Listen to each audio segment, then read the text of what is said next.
Busy making money. We are out of town. We're being funny. Ain't nothing can bring us down. Okay. I'd like to start us off before we really start going with a little song, little ditty. About Jack and Diane? No. Better. Josh, please.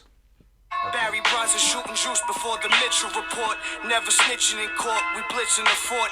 All my niggas pitching for sport, putting up lemon. That's Action Bronson saying the N-word. So, from there, we are the Rapcast, and if you didn't know already, we are white people. If that's not obvious enough. Yeah. Reddit? For the audio, get off my ass, okay? For the audio-only listeners? The audio, yeah.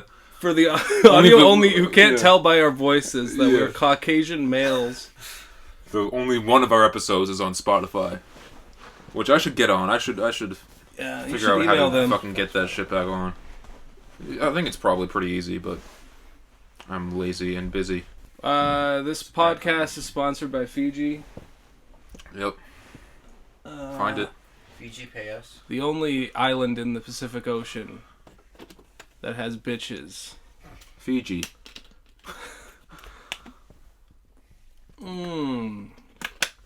Straight from the island. Okay, you can't start with that. To my right is the racist Buddy Alex. I'm Guan. I'm Andrew, aka Young Jiz, aka Bluebeard. To my left, Josh, aka J Pasty. Don't aka involve PJ me Martian. in this. I don't want to be involved anymore. All right. Alex Marley over here.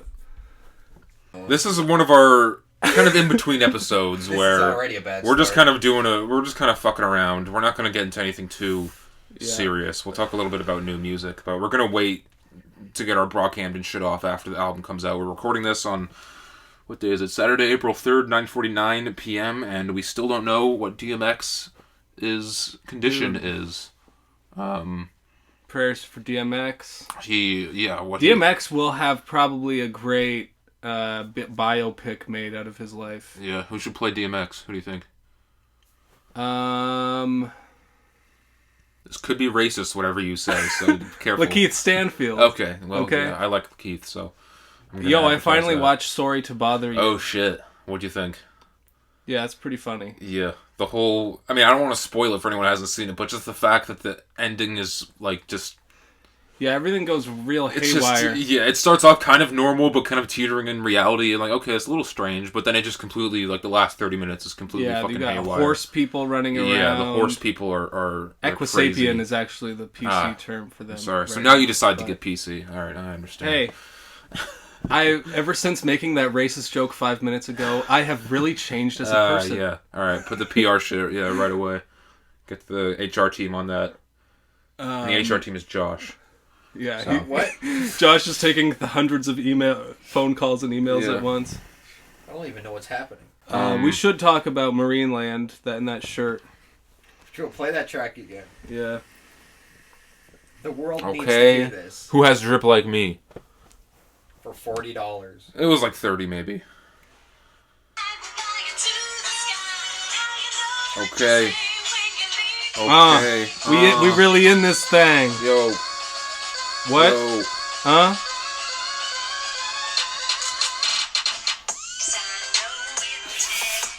Ontario! Niagara Falls, baby. Okay. Yeah. Fuck y'all know about a school trip in grade 2. Bro. Fuck you know about abusing animals. Whales and shit. I went like one time when I was a kid. I wasn't shit. They got killer whales. They got killer tails. What are the am I thinking of a Pokemon? Bayuga whale, like the white ones? Beluga. Yeah, beluga whales. Orcas and shit. Yeah. That goes harder than it has any right to. It's crazy. That's fire. Yeah. Shout out the guy who made the original Marineland song, or the men and women. Yeah. It was a corporate team. I thought you were gonna say Men and Boys for a second. Yeah. New song. Shout out to Men and Boys. Where are you on the Sky Screamer? I never liked. I'm not a big amusement park guy. I never really liked fast rides or big. But the commercial itself, too. I never rode it either. But no, just the commercials. There was one commercial where it was like, advertising the Sky Screamer. I like You're gonna love the Sky Screamer. You're gonna ride it over again. Yeah. And then they redid the Marineland thing to make it which is completely that's one of the biggest travesties of our modern age. They should also do a rap remix of the Centerville song. Centerville. We're going to the island. We're going to Centerville. I don't know if I know that one. Ferry over to the island. That might be before my time. Bro. Is that an Have Ontario you ever been thing? to Center Island? I don't think so. Was Centerville or Center Island? Centerville Island? Commercial? I don't know. How do you call yourself a Toronto resident and you don't know about Center Island? Centerville Amusement Park? Whatever the fuck it's called. Centerville Commercial. That's exactly what you were saying. Yeah. Join CTV's on-air personalities at Centerville on Wednesday, July 23rd for CTV I'll be there. With face painting, busker performances, special Hot Wheels play area, and much more. Hot Wheels? Face painting. How's the streets of Toronto treating you, dude? Well, people broke into our building the other day, so that was pretty sick. Really? Yeah. It was like Saturday night. It was like last week Saturday night at like 1 a.m. Did you not hear about this yet? No, I haven't told him. That's crazy. On pod, we're doing life talks. Yeah. This is. I want to hear about your job after, even though I know a lot about it. Actually, well, unless that might get you in trouble, but no. Yeah, it was like 1 a.m. and someone knocked on our door, like knocked on our inside door, to our actual apartment unit, and Hayden looked through my roommate Hayden, shout out Hayden, looked through the peephole and he couldn't see anyone because there was a guy standing off to the side, deliberately not wanting to be seen through the peephole, which is sus as fuck. So Hayden opens the door and the guy kind of looks crazy in his eyes. He's holding like some shit. He's not sure what he's holding, and he's like, "Can I use your bathroom?" And Hayden's like, "Nope," and he just closes the door on him. And then we're like, "Okay, well, what's going on here?" And we kind of gather the troops and kind of, we call or we text our upstairs neighbor, saying like, "Do you have any friends over? Do you have any people over?" Because it could just be someone that he has over, right? And he says, no, he's not even there right now. Like, we're the only ones in the building. Okay, so like, all right, what do we do? So the three of my roommates, I stand guard at the front door. The three of my roommates go down to the basement with knives and masks and shit to see, because this guy could be dangerous. Like, who fucking knows what's going on? And at the same time, my roommate Lila, like Halloween masks or no, like I mean COVID masks. Oh. My roommate Lila, shout out Lila, was on the phone with me the whole time in case I hear some sus shit. I can come run down and help. And there was a guy down there, and I overhear my other roommate Aiden, shout out Aiden. He's like, "Yeah, who are you? You gotta get out of here." And he's like, "Oh, I'm a friend of our upstairs neighbor." So we're like, "Oh, okay, so it's not a big deal." But he's not the same guy though. So there's two different people that were in our building that shouldn't have been, and we still don't know what happened to the first guy or how he got in. We're assuming the second guy, I probably shouldn't say his name, but we're assuming the second guy must have just let the other guy in randomly and then he left right away, because we sweep the whole building afterwards. There was no one else there.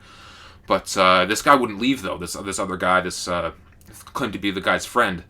So we text the upstairs neighbor, and we're like, "Do you know this guy?" And we're like, "Yeah, he's my stalker." So this guy has a stalker that is breaking into the building, and it's not the first time he's been in here. They still have stalkers? Apparently, right? I thought only like celebrities had them. Yeah, but he apparently Aiden has seen this guy in the building before. He was in our building like 2 weeks ago, doing laundry or whatever. So he's been in here before when he shouldn't have been, which is sus as fuck. And apparently he's not like harmful or he's not like violent or anything, but he's mentally unstable, which you have to be if you're a stalker. Like you have to be mentally unstable. That kind of goes without saying. So he's the stalker, but he's still allowed to do his laundry. No, he's not allowed to do any. He's not supposed to be in the building, right? And so the upstairs neighbor, he called. We called him, and he's like, "What are we supposed to do in this situation?" And he's like, "I'm coming back with my friends, and we're gonna take care of him, beat him up, or take him out, wherever the fuck's gonna go on." He gets back, and he's gone, so he's not there anymore. But regardless, the next day we went to Home Depot, me and my roommates, and got new locks on like all of our our main doors and shit. I got a lock on my fucking bedroom door too. We all got new keys and shit just to make sure that we wouldn't shit wouldn't get worse than that. And our upstairs neighbor's gonna get a security cam too, so we can like for the front of our door, like for the front of our building. I mean, and share the link with us so we can all see like what's going on at all times, because it could happen again. And the only way he got in is because it takes like 20 seconds to just fucking get a credit card and just Jimmy open the door, because the door is so shit and it's so broken, and we knew it was broken. And our landlord, we told him about this, and he's like, yeah, no, it's fine, don't worry about it. And we're like, what the fuck? And so my roommate sent a video of them opening the door with the credit card, and it's like, okay, I'll call a locksmith. So now we got a locksmith coming, and he's gonna try to fix some shit. But yeah, you live in the fucking ghetto, dude. Yeah, no, it's not a pretty area. It's really not. I'm kind of surprised it hadn't happened before. For how expensive it is in the city, like it's sus as fuck there. Man. Yeah, it's well, we live in a pretty fucking bad neighborhood. We knew that, so it's kind of comes with the territory. Yeah, shout out the Six, man. Yeah. Fuck, man. It was pretty scary for a little bit. When we were like going down there with knives, I'm like, damn, this is kind of real, like shit. But no, it was all good. Fucking knives we're all out. right. Yeah, we're all good. Yeah, shout out my roommates and all that shit. Yeah, shout out Daniel Craig. Yep, for sure. Shout out James Bond, new movie. Wait, there's a new James Bond coming out? Yeah, it was supposed to come out. Oh, right.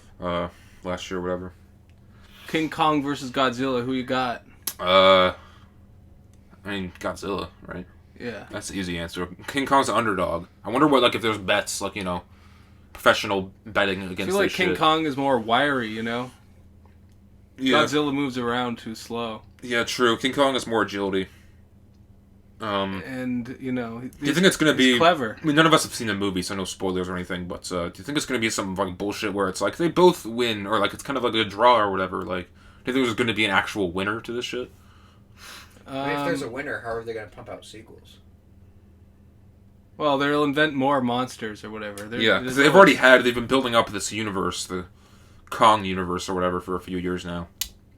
So this is kind of the first Avengers movie in that aspect, in a way. But yeah, they can always add more monsters. They should have like a gigantic like house cat. Yeah. Called like Pussy. Garfield. Okay. Is the type of energy we on? A giant Garfield eating lasagna while fucking Godzilla's... Yes, dude. I'm just saying, crime, man. Yeah, it's just going down. You be living through it. Here. Meanwhile, I'm slanging dope for the government. That's true, dog. Can we get an applause break? If you're smoking right now, yeah, thank Buddy right here. All right. I was the one who cultivated and harvested the weed you're smoking right now. Yeah, he's got the connects. If you're in the Niagara region right now, okay, he's your man. Dude, I can get you a hookup price too. Not for real though. Okay. Cut that shit. I can get you a hooker. I'm also I'm also a pimp now as well. So, yeah, as far as the criminal underworld goes, I'm basically a... You actually sent those goons that broke into my apartment to steal my weed. Yeah. Apparently, Drake got fucking... Some goons tried to go after Drake. Or it was just like one random lady who had like a knife or whatever in front of his place. Oh. That's what I heard, but... That's... Yeah, I didn't think to... I didn't really look much into it, but... But seriously, if there was like a rapper assassination like on that level, like that would be wild. Yeah, there was a guy who broke into Eminem's house. Yeah, and he was like, he just wanted to like freestyle for him or some shit. Yeah, it was like Eminem, and there was like one other like kind of like older rapper that like got his house broken into by some crazy fan that was like, and he was like, it wasn't almost dead, but he was like, it was in significant danger, which is kind of alarming, but we've never seen anything like that, really, as far as I know, in terms of like how big rapper. Yeah, with how crazy Eminem's fans are in general, I'm surprised that hasn't happened sooner. I wanted to talk about that. What do you guys think are the craziest fan bases in rap? I think Eminem's up there.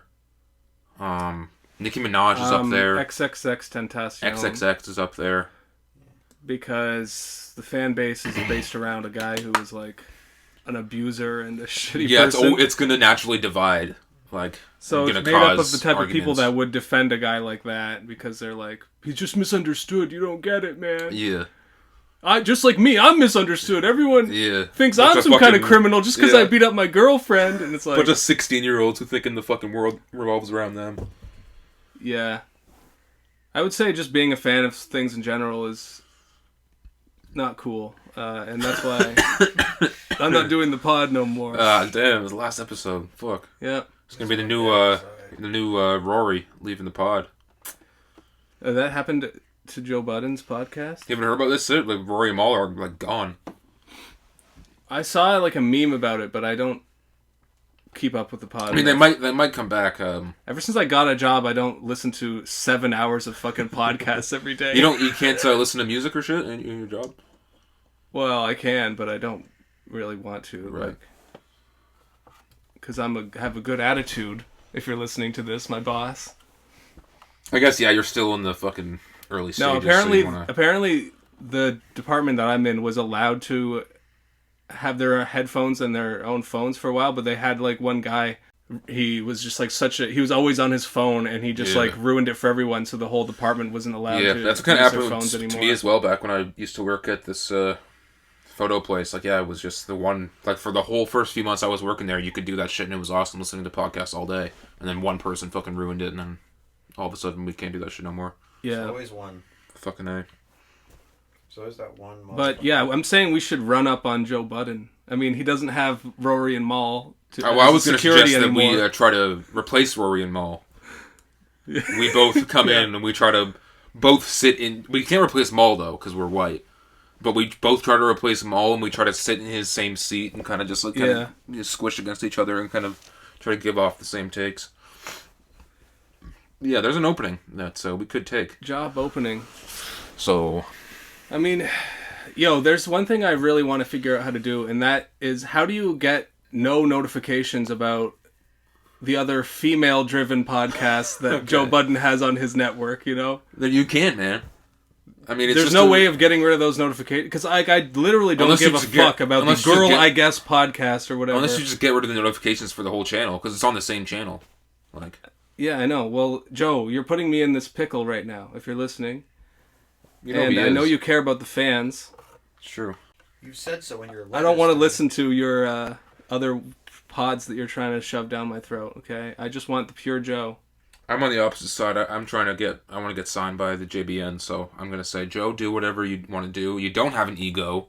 Always you're political. A great guy. Always so political on this pod, man. Yeah. You don't want to burn any bridges. No, okay? man. Come on. This is the bridge burning podcast, okay? Damn. And the first bridge we're burning is, Foo Fighters. Fuck you, Dave Grohl. Bro. First you had to go and kill Kurt Cobain. Then you had to be in a part of shitty rock band for 20 years. Okay. Are they that shitty? No, actually, they're not that bad. But, one thing, they're playing like 102.1 The Edge at work a lot lately, and good song. They keep playing the Foo Fighters, whatever, the I'm Waiting on a War or some song shit. Is so bad. That song is like the middle-age anthem. It's such a trash song, man. And even just like the pained, it's like his rock singing has gotten to the point where he's just like an old-ass dude, and it just sounds like he's like trying to get the notes out, like... Yeah, no. Just waiting on a war!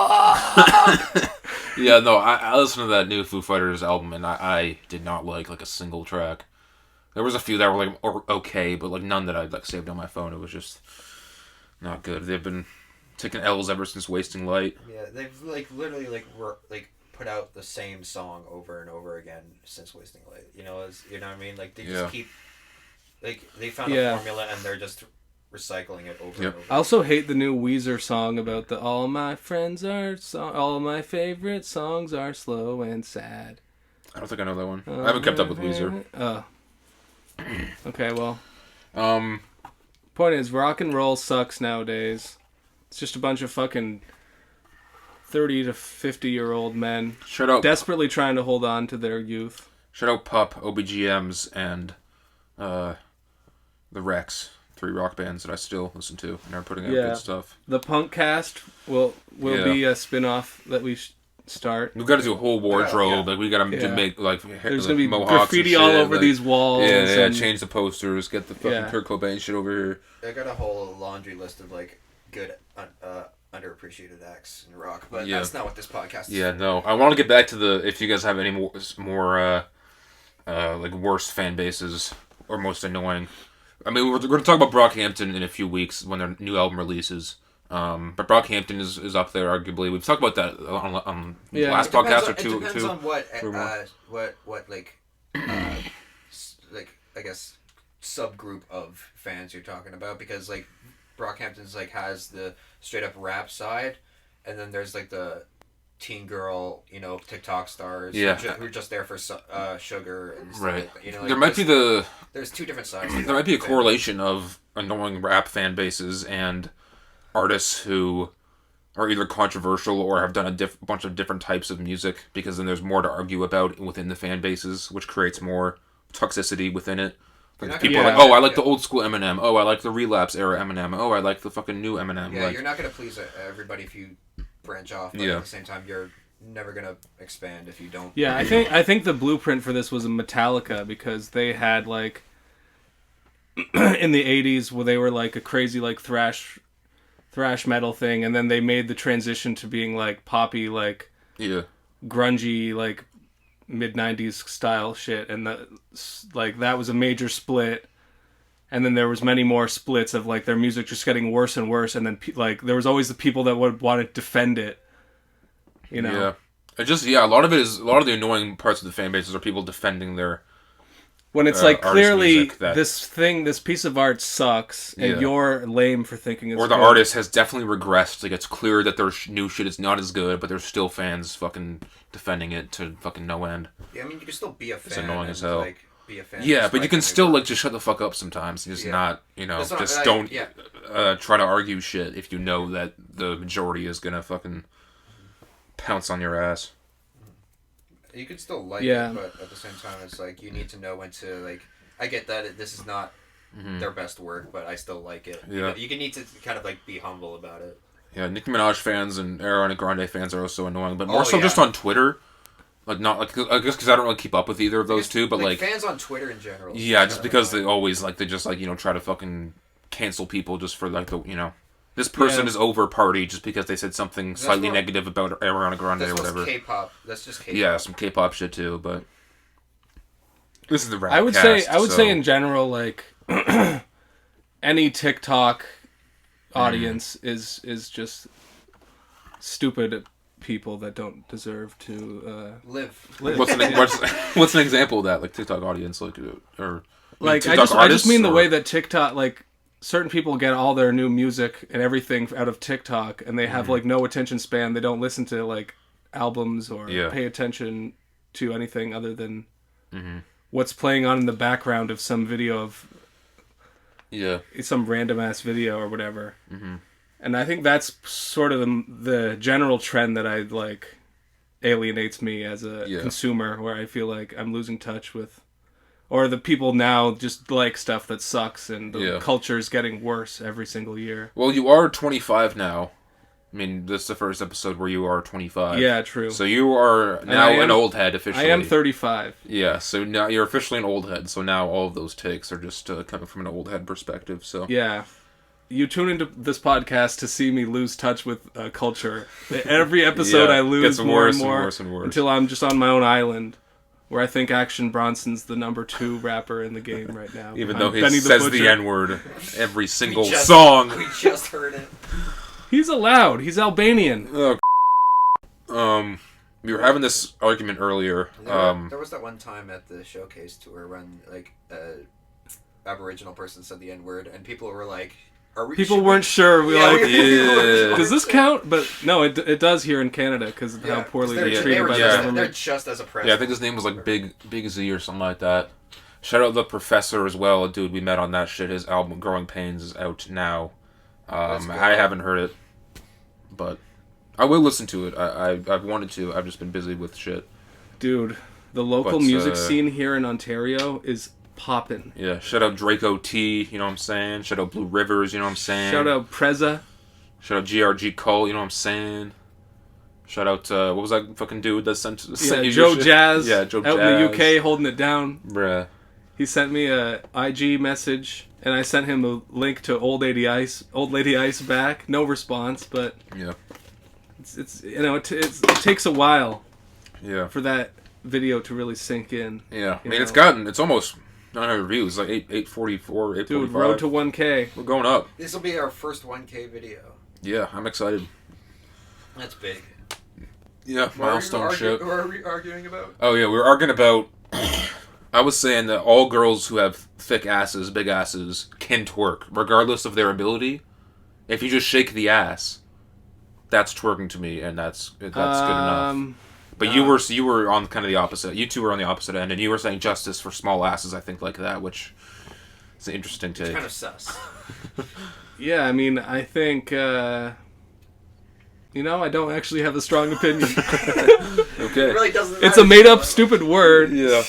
And it doesn't matter. Okay, well, I'm still going to put a poll, Twitter poll, if you guys think that fucking all thick girls can twerk.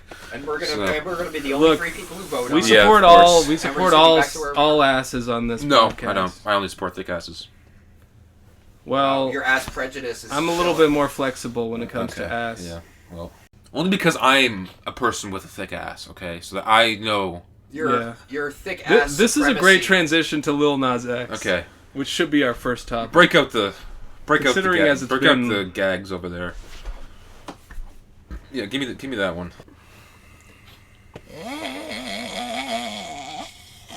The devil! The devil! Everybody logged off. So, what you think? Dude, what has happened to our Christian society? Oh shit! That was crazy. I almost bounced right on my fucking head. That was crazy right there. For real, I was discussing this with my parents Really? earlier. I mean, I guess it is a big topic. Well, it's just because how many times can we go through the cycle of somebody does devil horns or puts a 666 or a pentagram in their music video or whatever, and we just go through the motions of reaction and backlash from the Christian mothers of the world. Yeah.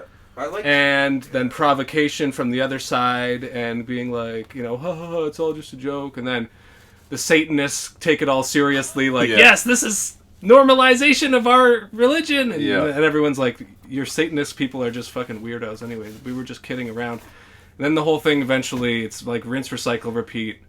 And this has been going on for like 30 fucking years. Yeah, it's not the first time. Ever since the beginning of satanic music. panic has fucking been in music. Like, this is nothing new. It's just a marketing strategy from Lil Nas X to fucking get people talking about his song. Clearly, I liked what he said. It was that like people are gonna demonize me anyway, so might as well lean into it. but I think the whole thing was done in. But it is also kind of like a marketing strategy. It is all like the whole like giving the Satan the lap dance. Like that's all marketing shit. Shock just to value. just to get people talking about the song. Like clearly.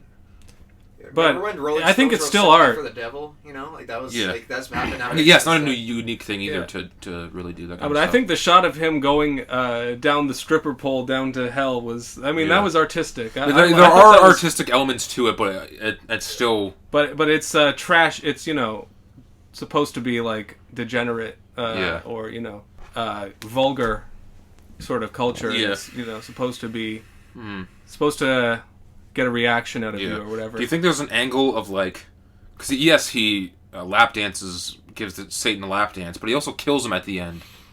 Was that type? Yeah. Well, then he steals his horns, and then he becomes the devil. Right. So I don't know how you can spin that. Really. Yeah, I don't know. I've been kind of trying to keep away from all of the talk about it, just because it's. Yeah, again, it's nothing like new. It's just it's all just Well, to me, it's all marketing, so I don't really pay attention what I much to found it. interesting is just tracking this throughout history and thinking like, at this point, like, people aren't really religious anymore. Like, Christianity is not like the monoculture thing that it used to be. So shouldn't all this provocation be not so provocative anymore? Like, how is this still getting a reaction out of people?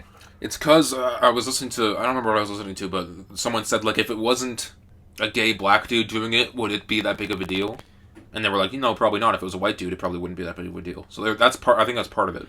But more than just the demographic aspect as well, it's the fact that Lil Nas X has the large child fan base or whatever. That was the big thing that people were talking about. I can from the Old Town But also, Road like, it's thing. not, like, but he's not, like, contractually obligated to only make children and there were music, suggestive right? things in that song too, and like it's your job. If you're a parent worried about this shit, it's your job to fucking be a parent. Like, if you don't want them to see this video, just keep an eye on them. Like, don't like it's not fucking Lil Nas X's job to fucking raise your child. It's your job. Exactly. Like, is it like, is every artist supposed to cater to make everything for children? You know, like if it's not specifically made for children, and I don't then, think like, Old Town Road was specifically marketed towards children. Like, it just happened to be one of the biggest songs ever. That no, it ended up being popular with children, and he went to schools and stuff, and like.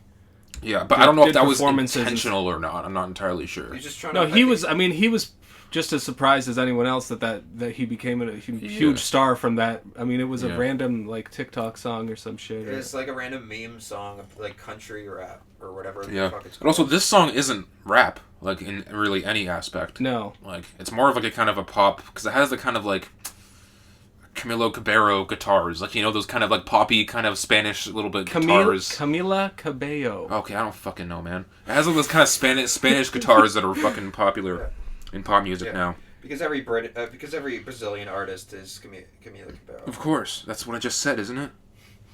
I mean, she's British, so that's not even. Okay, well, I don't fucking know anything about Actually, that. I'm not sure where she. Yeah, it's not like Astrid Gilberto. The point is, I just felt like, you know, the old thing was like back in the 80s or whatever, like the metal bands, like they would have like a Satan ritual in the music video, like so that Christian mothers would send email, like they would, or not emails, but they would send letters to MTV complaining about it or whatever. Mm. But they don't really have that anymore. I mean, there's still like waves of reaction from conservative types that's going to be a part of it. But I think the other aspect of it is it's like the corporate world doesn't want you to put like stuff that's not kid friendly in there, like just in terms of profit alone. You know what I mean? Yeah. If you make stuff that's not kid friendly, then you are losing a market, and like the market for like kids toys and shit on YouTube specifically is fucking insane, and like yeah, and how that drives so much of like the overall YouTube and like what's allowed and what the sponsors want to see. That should kind of change. Yeah, change YouTube in terms of what, you know, you have to be appropriate. Like a lot of like, you know, fucking iDubbbz and not Joji, but Filthy Frank. Like that shit can't really exist on YouTube anymore because of the child friendly nature of it now. Yeah, but it's just interesting how it goes from religious type backlash to corporate. Like corporate's just not going to allow it or whatever. Mm-hmm. But this thing kind of falls through the cracks because Lil Nas X has the power to actually put together this like controversial music video or whatever that's going to, you know, it's going to elicit a reaction. The song itself, like, do you have anything to say? I mean, he kind of sounds like Shawn Mendes. I mean, it's catchy enough. I don't really. You know, I'm not going to listen to it in my own time. Cocaine and drinking with my friends, like, dude, that bar, it's so relatable. That's your. That's what we're gonna do. White Boy Summer, 2021. It's us, dude. Devil Boy Summer. What do you think the next move is for Lil Nas X here? I think he's coming out with an album like this summer or something. Do you think songs are gonna follow similar suit to this one? Do you think this is the only one that's gonna mention any sort of satanic shit? I think he's going to put another single with a different spin that has different people arguing about it. Do you think, you know, it's going to be a whole controversy? Do you think it's just going to be another... I don't know, man. ...album? It's going to flop? I don't think it's going to flop, but, you know. It's Lil Nas X, so it's going to do numbers. Yeah. He's definitely better than Jack Harlow. I'll give you that. Okay. Like, you know what I mean? Like, despite the quality or the controversy or whatever, like, it's more interesting than just, like, cookie cutter... rap that's coming down the I'm starting to think production line that you know? A lot of your hatred towards Jack Harlow is more of a jealousy standpoint. Funny white guy happened to make it, okay? And we're left out here in the dust. No, I think part of my Jack Harlow hatred solidified when he appeared on SNL a few weeks back. Oh yeah. And I was just really underwhelmed by his performance. Was he in any of the sketches or anything? Yeah, he did show up in one of the sketches, and everyone was like, "Oh no. shit, that's him!" It just seemed like this was really being fucking... Like, he seemed like a contest winner or some shit. Like, yeah. There was nobody else, so... Jack Harlow, ladies and gentlemen. Yeah. Like, Okay. But the Lil Nas X song on its own, yeah, I guess was pretty good. Not really for me, but... Yeah, not really for us. It's not really a rap song. I'm not a big pop guy, so... Yeah, it's more, I respect it. Yeah. Speaking of pop, we can talk about the Justin Bieber shit, I guess. Yeah. The... critical flop of an album. I think. Because people talked about it, like I only listened to Peaches and like the one with Dominic Fike, people shamed it for having the MLK shit during Black History Month too. Like they had MLK interludes throughout the thing. And they tried to make the MLK interlude about him. Yeah. I don't. Pop Justin Bieber. I'm not really gonna give him too much mind. I thought the Peaches song was kind of catchy. Give You On Daniel Caesar parts were okay. I don't know if I'm going to listen to it that much, but it's alright enough tune. But Dominic Fike one I didn't like. Dominic Fike was on it for like fucking less than 20 seconds. And he came out with a deluxe too with like Lil Uzi Vert and DaBaby and Quavo and tried to get appeal to the hip hop, which I didn't fucking give a listen at all because it's kind of it's not the main takeaway from that shit. Justin Bieber is that like fucking Scooter Braun is a good manager, I guess, for putting him on a song with some real singers like Daniel Caesar and that other guy. Yeah. Give You On. And they totally carry the song. Yeah. Bieber just gets one little hook that he does about, my peaches are from Georgia, my weed's from California. Yeah. It's not the worst thing in the world, but it's like... I think it's catchy. That's it? Like the hook got old real fast. I only heard it once, and I'm like, by the end of the song, I'm like, all right. I like the hook. I just felt that song was very much like... Just punch in, punch out, like... This is a song for paint by you numbers. guys. Yeah, it's nothing new. It hits all the things it's supposed to or whatever, but formulaic. Does it really stick with you? Is this going to just be completely flushed out of your system? Yeah. It's very... like Probably. Yeah, it's like junk food, It's like you just consume it and then move on with your life. But not very good junk food either. Yeah. No, it's like...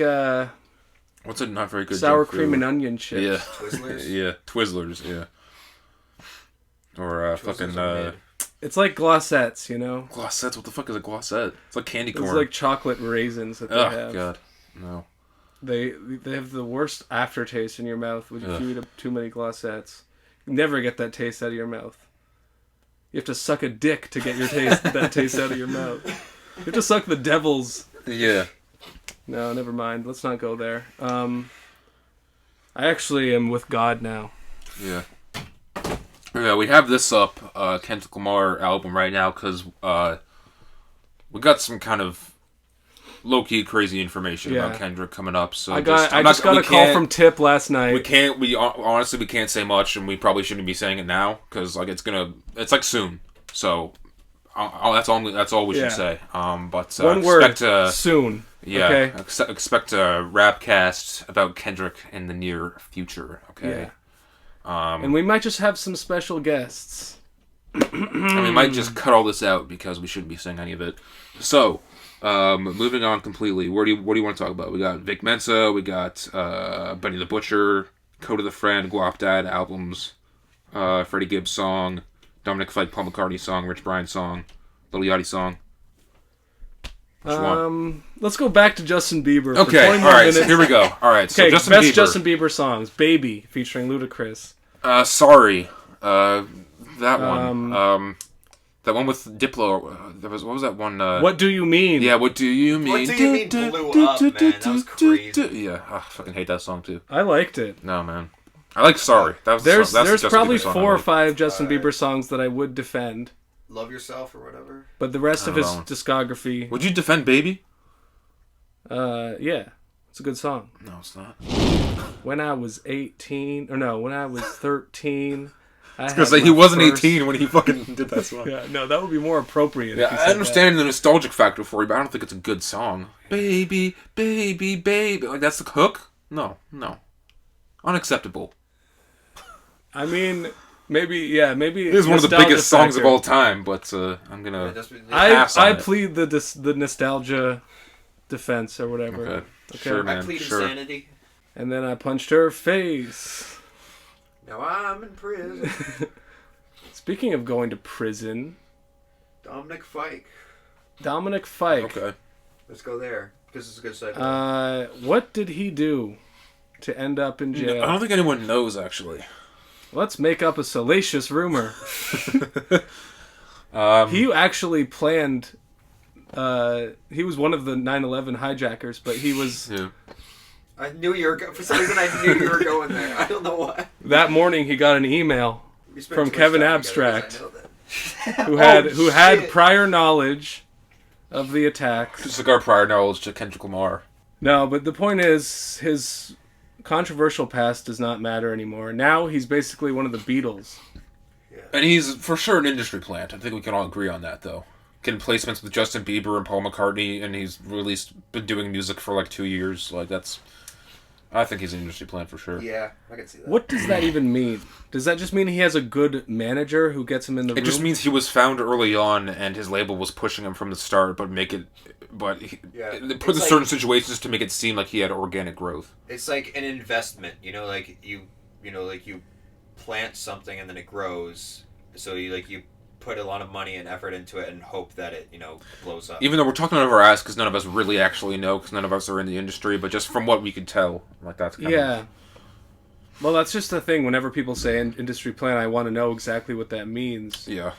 There's probably different variations, But I mean, is it a way to say he has no talent, or No, he doesn't there's deserve industry his fan plants that base? have talent. Billie Eilish, I think, is also an industry plant that has talent, and she has a lot of talent. and Dominic Fike has talent, but Right. it doesn't mean they're untalented. It means they had benefits that other artists didn't get. They were, they they didn't make it on their were own. more privileged. Yeah, Yeah, I mean, Jack Harlow is an industry plant. probably. Yeah, because I was gonna say I was arguing Apparently, that to my he's roommate. from the richest part of Louisville. He has rich parents that whose dad's probably And, a his producer first, that helped him get his in. His first big video was with Lyrical Lemonade. Lyrical Lemonade has put on other people before, but Sounds about right. I don't know. First Yeah. song, it blew up. Lyrical Lemonade, not first song, obviously, because have you seen those videos of Jack Harlow rapping when he was 13, and he looked like me? Yeah, That's no. that shit was pretty funny. And I'm like, wow, what a fucking loser! Even though he has so many bitches and is just completely more famous than any of us will ever be. But No, it's not. It won't end well for him. I can tell. I still think because I've been bad about white rappers before. Post Malone, I'm like White Iverson. I'm like, this is a one-hit wonder. No way he's making it big. Fucking one of the biggest artists ever. Jack Harlow, fucking What's Poppin', one-hit wonder. People are still listening to him. So I don't think it's gone quite yet. I don't think it's gonna have longevity. Give it a year, though. Give it a year. Okay, I don't year. Think Jack, okay. I don't think Jack is gonna have another hit on the level All right. of What's Poppin'. Next April. Let's see. If we're still even here or alive. Yeah. So Dominic Fike's song with quote unquote Paul McCartney, because Paul McCartney's doing a remix album with Dominic Fike and Anderson .Paak's going to be on there. A few other notable people. Ed O'Brien from Radiohead, St. Vincent. Right, people that Josh like. But I mean, I like Anderson .Paak too. Yeah. But yeah, the song is called Kiss of Venus, and very catchy. I like it a lot. Yeah, it's pretty good. It's nice. Video is well done. Cool that Paul McCartney is attempting to stay within, current pop culture Yeah, shit. the thing is, he doesn't have to. He's such a fucking, he's one of the greatest of all time, right? He's So a legend. He doesn't have to do it, but he's Yeah. still doing it, which is Yeah, great. which is I respect that a lot. Yeah. Where he's he doesn't have to keep putting out new music. He can easily ride the Beatles thing, but he just wants to do music still. Yeah. That's mad props to him for that. He's easily one of the dopest people. Yeah, Yeah, he's that's so still down to alive earth. right now. The Yeah. dopest living people. Yeah, he's for so sure. down to earth too. He doesn't he could have Yeah. gotten old heads. But and there's shit probably on, some but he's, controversial bring on new shit people. he did in the past that got swept Didn't under the all the rug. Beatles jerk each other off in the studio and shit? Yeah. Yeah, but Wasn't there's there like a nothing rumor wrong that- with that. Yeah, I guess we do it every Saturday night anyway. So Yeah. I mean, what is a podcast other than a three-man yeah. jerk-off session? Yeah, pretty Yeah. much. I will say about because I listened to the original Paul McCartney Kiss of Venus track because I was curious and. I thought you were gonna say like I actually listened to this original band Paul McCartney was a part of. I don't know if you heard of them. They're called the Beatles. Yeah, the Beatles, I think. And is how you they had it. some good projects. You know, a couple mixtapes. Yeah, kind of low key underrated. They started working with different producers in the late '60s and really expanded their sound. Got involved with drugs, you know. Yeah. But no, I listened to this track, the OG track, and not very good. I just think his voice, musically it was a good track, but like his voice was so much different than I thought it would be. It's way he's singing a way more higher pitched, like kind of tone, and I didn't really like it. But I'm still never gonna like disrespect Paul McCartney because he's a legend. So, but yeah, but fuck Ringo Starr. Yeah, you know what you did, Ringo. You voiced that character in Thomas the Tank Engine, and I will never. Oh yeah, that's right. You ruined my life. You ruined fucking Abbey Road with goddamn Octopus's Garden. Nah, man, that's a good song. Fuck you. That's my hot take for today. Hot take: Thomas the Tank Engine could get it. Yeah. He fucks. Yeah. No, but seriously, people who watch that show are fucked up. Yeah. For sure. I never really. First of all, trains are lame. Second of all, Britain should be wiped off the earth. Watch out, bro. Watch out. Third of all... 2 against 1 here. Watch out, bro. Third of all, a train named Thomas. I don't believe that for 1 second. Trains have normal names. Yeah. I thought you were a train head. No. The band. I've long hated the... Oh, yeah. There was that whole episode about where I had a... But let's not rehash old bits anymore. Okay. Fine. For videos that are no longer available. Yeah, Dominic Fike, pretty good. I have nothing else to say, to be honest. Okay. Yeah, you're not a huge Dominic Fike fan, but and I wouldn't have heard it. I probably wouldn't have liked it as much if I wasn't living in an apartment with Hayden, because he's such a huge Dominic Fike fan that played it over and over and over again. Got into my system. Has an unhealthy obsession with Dominic Fike. Yes. Talking about Lil Nas X. Let's finish off the singles here. Rich Brian single Sydney. I did not listen to it. It was okay. Kind of a step back. Like there's a lot of the stuff. I guess not really step back, but just kind of another step. He's going back to Dat Stick. No, but just kind of a lateral move. Nothing. He didn't. You know, he's not trying anything new on it. Sounds like a regular Rich Brian song. Hook is kind of catchy. Just not, you know, it's okay. You came there, bro. I'm doing the rest of the pod like this. Okay, yeah. Yeah, not much else to say about that. And then Lil Yachty track. Rich Brian kind of sucks, I don't know. He's... Like, why even really be into him in 2021? I'm into him to an extent, but I'm also aware that he is kind of mediocre overall. Yeah. Like, he has really good songs, but he also has ones that are just... not very good. And I'm willing to... Would you sign to 88 Rising? Oh, yeah. That's huge, man. They're a huge label now. I mean, you've rapped with Asian rappers before, so you can Yeah, I'm getting Diaper Boy and Big Daddy Big Balls, Big Soul, Big Smile. I can't remember fucking his name, man. Daddy Big Bones. Big Daddy Big Bones, Big Ball. Fuck, I don't remember. Big Heart is one of them. Yeah, Big Smile.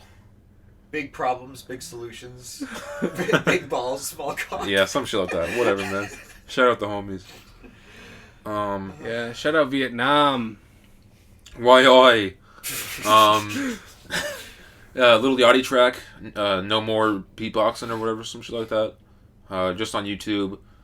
I fuck with the first half. The first song is good, where he's more sing-songy. Reminds me of some of his older shit.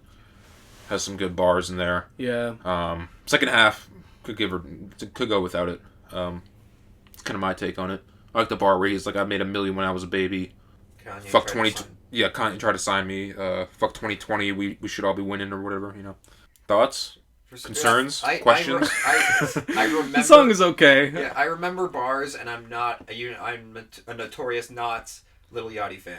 Yeah. So, if I can remember those bars, then you know it's like better for your in your mind. Then again, just because you remember it doesn't mean that it's good. Yeah. Plus, we just listened to it before. Yeah, I can quote podcast, the room to you. You know. What I mean? Like that doesn't make it good. Yeah. Yeah. I'm trying to conjure some kind of take or opinion. Well, if you don't have any, that's fine. We can just move. You don't have to always have a take. I want another peekaboo. You know. Okay.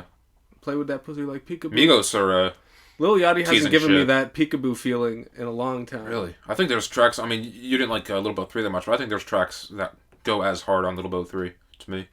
But maybe not. Well, maybe not as hard as Peekaboo, but I guess just the ones tracks. that he drops. Like when he drops an album, there's usually a ton of good songs on them. Yeah. But just dropping these little loosey things doesn't really do much for me. Really. Would you stop? No more farting. Dude, come on, man. You're It's canceled. a fucking fart cast. There's this fucking one chick on OnlyFans that makes $4,000 a month just by But you're videos not for that, farting. You're not that one chick though. Yeah, but she's like a mom. She's old and ugly. I'm young and full of spum. I can fucking do whatever I want. Well, anyway. If I knew I was guaranteed to make $4,000 a month by having an OnlyFans of just me farting, I would drop everything I have right now. That's like $50,000 a year. That's above poverty line, baby. That's crazy. Come on. I mean, yeah, you could just like Let me know in the work comments in an if you office watch that shit. You want to talk about Benny the Butcher album? Plugs I Met 2, Harry Fraud? Yeah, man. I listened to the one with 2 Chainz. I just heard the Thanksgiving one now, but let me know what you think. Yeah, man. Benny the Butcher and Harry Fraud come through with a new hood classic called The Plugs I Met 2. The cover is a shot from Scarface. Okay, so you know it's legit. Classic movie. Have you seen Scarface? No. The plot line is not really that compelling, but I know the gist. it's kind of the ultimate movie about like fucking male, bravado, ego. Yeah. Testosterone and shit. And just like Tony just gets so much. He gets all this money and steals this guy's bitch, and then he just loses it all. And this whole team attacking him, and he's got this mountain full of cocaine. Mm-hmm. And it's Al Pacino in his finest. Yeah. But this is not a Scarface review. No. It's a Benny the Butcher review. Harry Fraud's production is fucking nice, and he's like kind of a Alchemist inspired, but he doesn't go by the exact same style as him, Right. It's a little bit more, I don't know, it's hard to describe. There's a mixture of the grimier stuff with like the sort of nicer sounding stuff and the introspective tracks like No Instructions. There's a song called Survivor's Remorse, which is really good, like as far as the content about just like the feelings he has knowing that he's made it this far in life and there's people who are in this exact situation that ended up in jail, and like that's why when they call up or whatever, or he gets a call from jail, like he makes sure to pick it up because it could have been him, like and how much that thought torments him and stuff like that. That's the kind of like mature game about that he's spitting to people, you know what I mean? That's part of why he's next level for sure in my book. Have you heard Plugs I Met 1, like the first one? No. Okay, because I was going to ask how do they compare, but I've been going a little bit into the Benny the Butcher backlogs. But I've only heard Tana Talk 3. Right. Which is one of his earlier classics. Yeah, his production's getting more mature, and he doesn't have as much to prove as far as like people kind of know his life story at this point. It's not like you have to retell the story a million times. So you think eventually the Griselda guys, when they get uber popular, which I'm sure they will kind of run out of things to talk about in that sense? Because they've been rapping for so long and they put out so many projects? Yeah, it's an interesting question. How big are we talking? Because a lot of rappers, like, as soon as they stop rapping about their fucking lifestyle and they make it big, or not lifestyle, but like their come up, and they make it big, they run out of shit to talk about. They're not uninteresting anymore. Logic, big example of that. Chance, you can argue. I guess Chance never really talked about his upcoming that much, but it's like Benny just gives me a different feeling where he's like a mature adult who really like takes you into his mind process of how he's dealing with his life, right, in a way there's no limit, or like it doesn't seem like there's an end to the stories he can tell from his life. That's kind of an interesting thing I was thinking about, or that the album made me think about, was how so much of this genre of rap, like, is wrapped up in people talking about the street life. Yeah. Or what it's like to sell drugs or rob people or be in a gang and all that stuff. And how, like, that kind of exists in all music, like, where there's a context or a lifestyle that's being talked about. Yeah. Or it's being sold to people who are familiar with that, you know, and can relate to it and stuff like that. But then, just like in rap, like, there's the gangster rappers who really have a whole lifetime of being criminals that they can talk about. And then there's also rappers who have no criminal background, but just they still find stuff to talk about that are it's just more about their life and their context that isn't necessarily wrapped up in this criminal element. And people in between, like Pusha T, who raps about cocaine and the come up and all that shit, but never actually sold cocaine, as far as we know, you know? No, but he did have the connections to people who really did it. So he knows the life story. He's channeling that shit. I mean, there's always, you know, it's not, that's the thing. It's not really a clear cut between the criminal world and the rap world because, you know, you still have to hire security or whatever, and there's all these concerns you have to think about as a, if you're just moving around with fucking big chains, gold chains on you all the time. Like, it comes with a certain responsibility. For sure. If you're living in America in a major city or whatever. Buffalo. And people always say, like, rappers are always most likely to get killed in their city because of the jealousy that exists. Tends to and happen. The local rivalry and all that. But it's like the Freddie Gibbs song, Something to Rap About, from his last album. Great song. That's what kind of got me thinking about this topic as well, because it's like, he says, the Lord's made me sold crack so I had something to rap about. So it's like, just rapping with you have to live enough of a life in order to have something to rap about, like something people are going to relate to.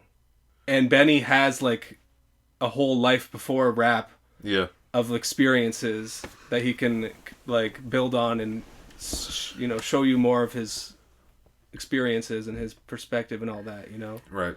But it's not necessarily a prerequisite. Like, not every rapper has to. No. You know, some people are just able to create all this content just out of or just their use head. like metaphors and wordplay and not really talk about anything of substance, but still be a good rapper and still be successful. Yeah, but that's where a lot of the valid criticisms of backpack rap or, you know, lyrical miracle, experimental metaphor type shit, where I think a lot of people criticize that for like, well, you're not really talking about anything, you're not giving me any real life experiences, you're just saying stupid words and putting together little meaningless phrases, or, you know.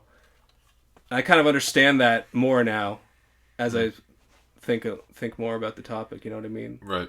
Like, you kind of have to have some background or like a story. It's got to be something to you that there needs to be a story people can relate to, you know? And I find that's kind of key. When it comes to like running out of subject matter, like once somebody like Lil Wayne or like his career gets going, like just the drama of his life and the way that it's going to be because of his lifestyle and like the types of things he's going to get involved with running around with drugs and women and all these things, that's going to provide him with enough dramatic content that will lead to songs and ideas, you know what I mean? Going to jail, the whole fucking Birdman scandal with the whole, you know, holding the Carter 5, like the lawsuit shit, like the whole Trump money scandals, the Fed shit, like, you know, gun charges, like that's years worth of content right there, and, you know.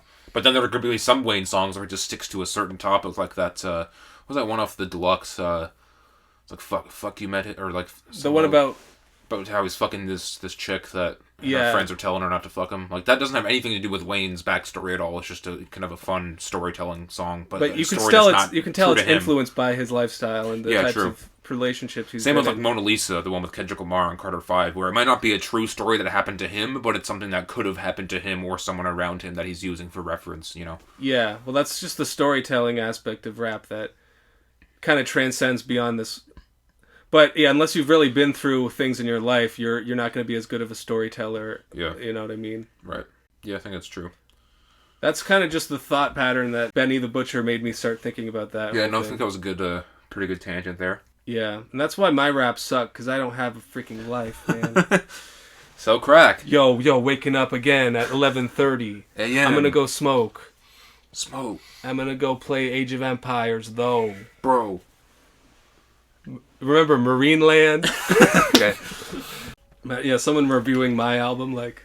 Yeah. You can tell by his experiences that he's really imparting this great wisdom about how the one time when he was in grade 8, his teacher almost gave him a blowy.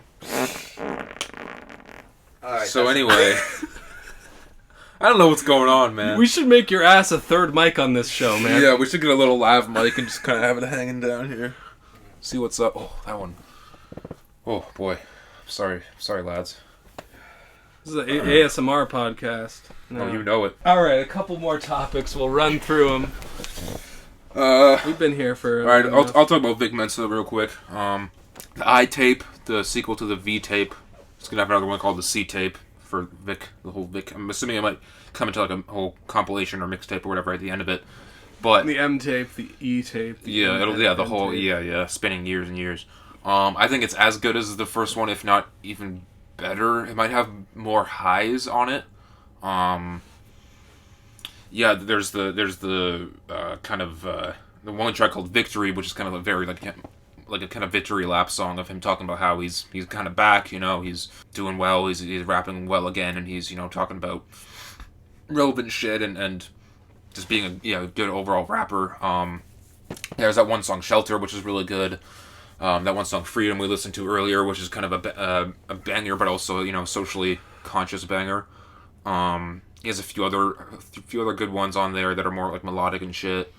The one that really stood out to me was called Musa, I think, which is a pretty big storytelling track about like his homie was in prison and shit, and like there was another person that was in prison that was like influencing him, and he's trying to get them out of jail, and kind of in a way similar to Duckworth by Kendrick Lamar, how he's telling a story and then like all because of coincidence some shit happened in the end, and then they got free out of jail or some shit like that.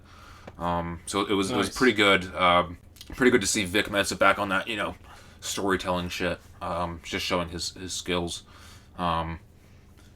Features from who we got there? We got Jeremiah, Chance, Wyclef Jean, Zachary, I don't know how you say it.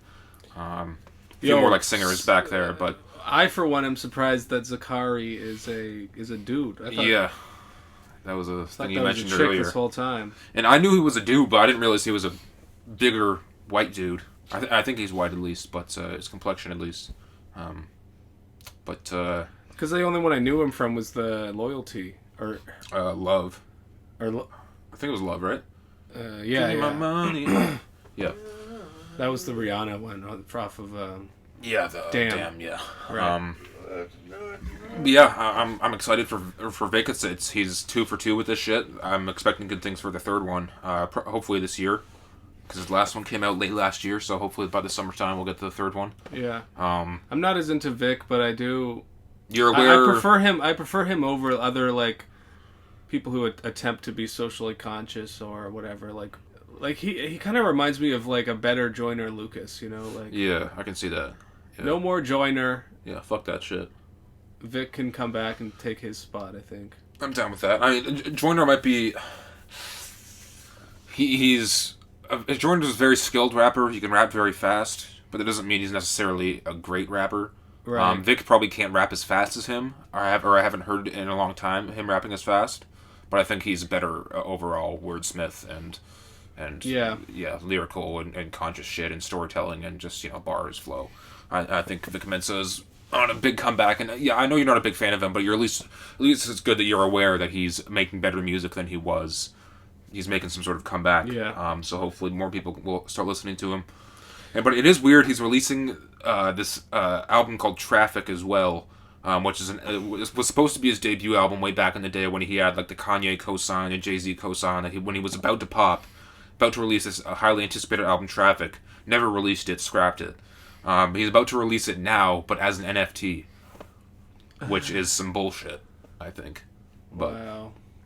I mean, it's gonna leak. It's gonna get on. I'm gonna listen to it. Like it's gonna leak. So I'm not too pissed, but it is kind of like I understand. Does that mean that it will be hard to listen to? Yeah, probably. You probably only get it on YouTube or whatever, but I can just fucking download it. And Yo, I feel like Wu-Tang Clan was the original NFT. yeah, because they did that one album that Martin Shkreli or whatever fucking got. Martin Shkreli bought yeah. the like one copy of like a Wu-Tang album that they made. Yeah. I mean, I knew a rapper was going to do the NFT album at some point, but for an album that was highly anticipated and scrapped, it's kind of a weird thing to do. But I guess as long as we're going to hear it after all this time, I don't mind, you know.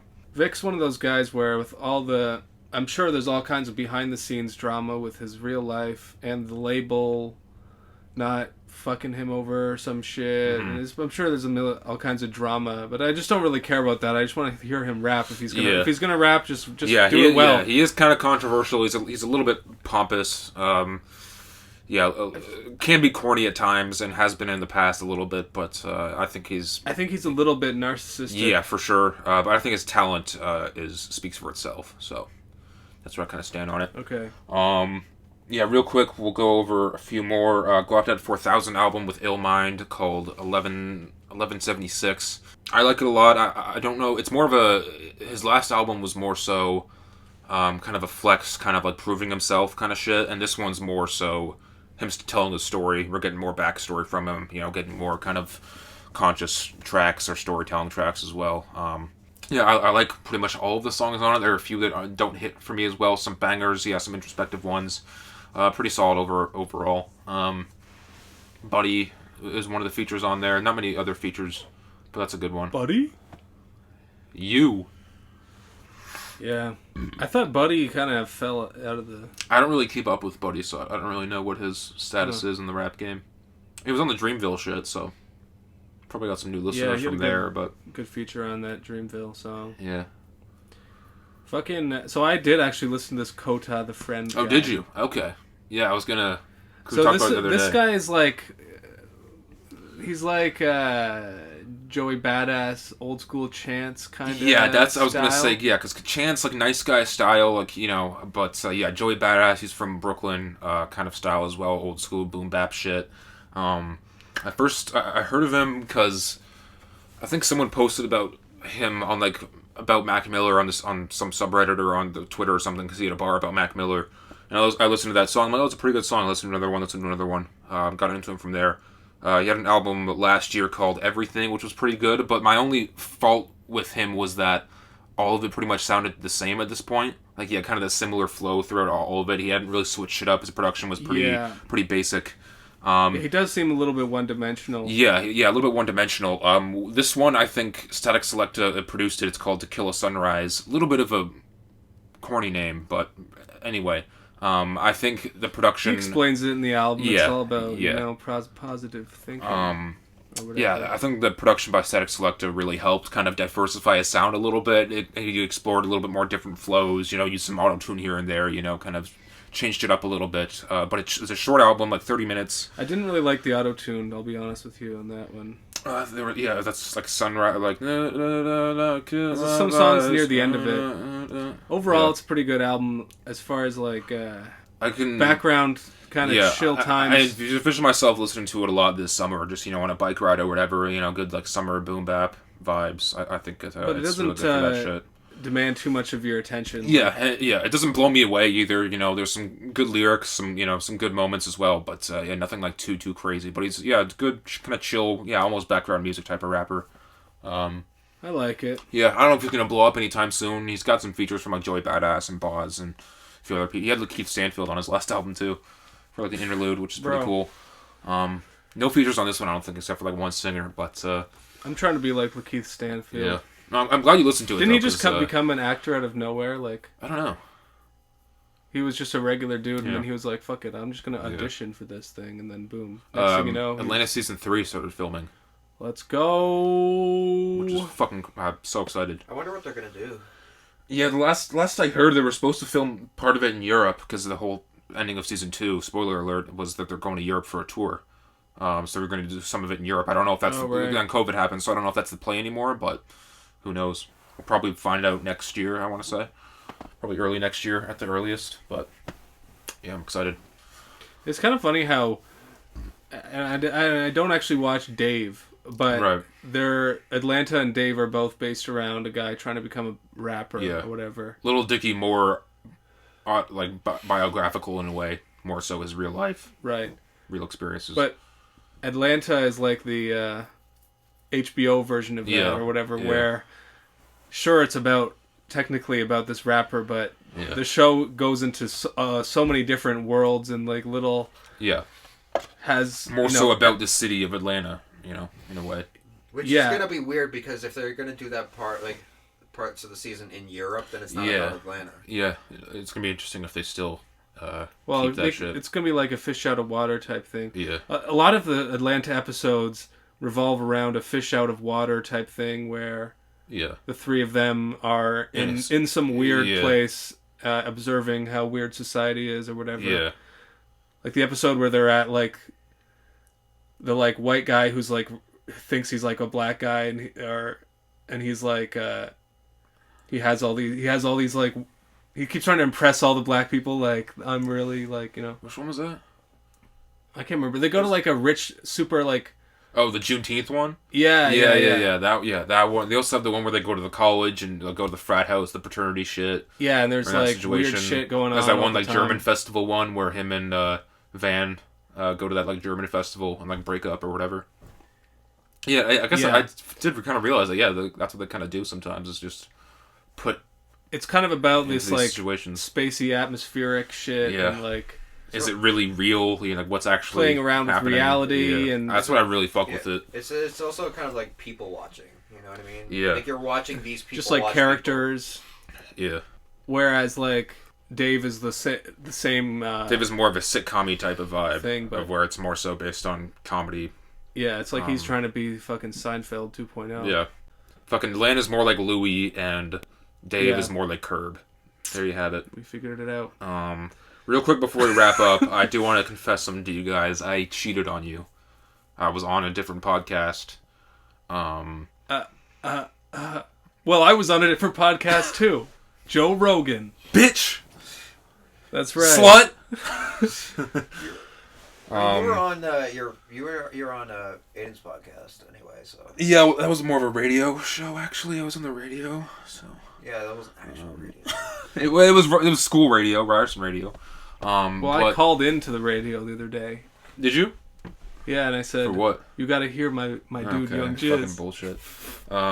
No, I had to do a podcast for a music class I made with two other people's classmates, and it was they were so fucking annoying. Ugh. I mean, I had to make a podcast too with another guy too. Yeah, but these girls were like, this one girl said poggers multiple times in our first interaction. You know what poggers means? Yes. Yeah, like some Twitch shit. No. And even said the word... Don't comprehend that. Poggies. I'm gonna punch her in the mouth. Which is like borderline. Wow, I'm like, I want a new... I don't want to do this anymore. I'll just fail. I don't want to do this anymore. And yeah, they were just so extra about it. Like, oh, because do we have to write a script or whatever? I'm like, no, I do a podcast. It's just natural conversations. Like, that's all. Like, it's just, we just do it. We just have to do it. And they delayed it a bunch, and we finally got it done, and it turned out like shit, but whatever. What were you talking about? You just have to introduce a song to them and talk about why you like it and shit. Like, basic shit. Oh. I did Mac Miller 2009. Easy. They did like some indie folk rock shit. But whatever. I would have blown their fucking minds. Yeah. Yeah.